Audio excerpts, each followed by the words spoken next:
Hajde, se po çuditëm sepse në qëtë verë është përmend veç tajna edhe kemi ngu botërisht. Nëse shkojmë për probleme që ka pasi kemi diskutu edhe në emisionet e tjera me ty në mëngjes, që ndryshë është kur ti ki një talent dhe shkon hap pas hapi.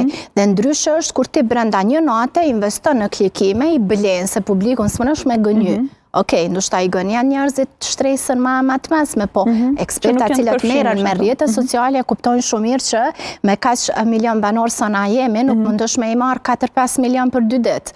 Kështu që unë mendoj që ngritja e saj ka qenë e shpejtë duke marrë parasysh me karrierën që tash po e ka. Mirë, po për talentën e saj normalisht nuk kemi çka e diskutojmë. Nëse flasim për këto yjet e TikTokut që janë malsorja, rasime, disa të tjerë, se kanë probleme i përmend me emra, Dilara ata tash të kërkojnë pare për marrë një intervistë. E kom thonë edhe kudo që kam shku edhe kom marrë kritika për këtë pjesë, po unë vetë jo mballafaqu.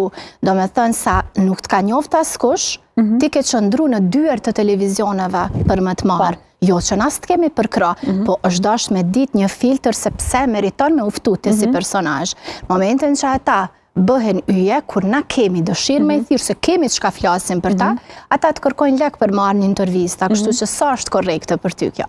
Sigurisht që jo, kur nuk kërkojnë dështa yje që janë me vitën skenë, është këto e kam marrë konkurrencë e fort u bo, po më duke TikToku me showbiz edhe me estradë kështu në përgjithësi.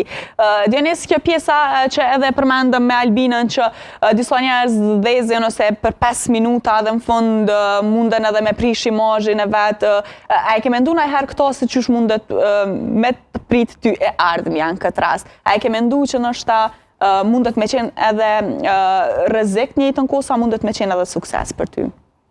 Po, e kom mendu shumë.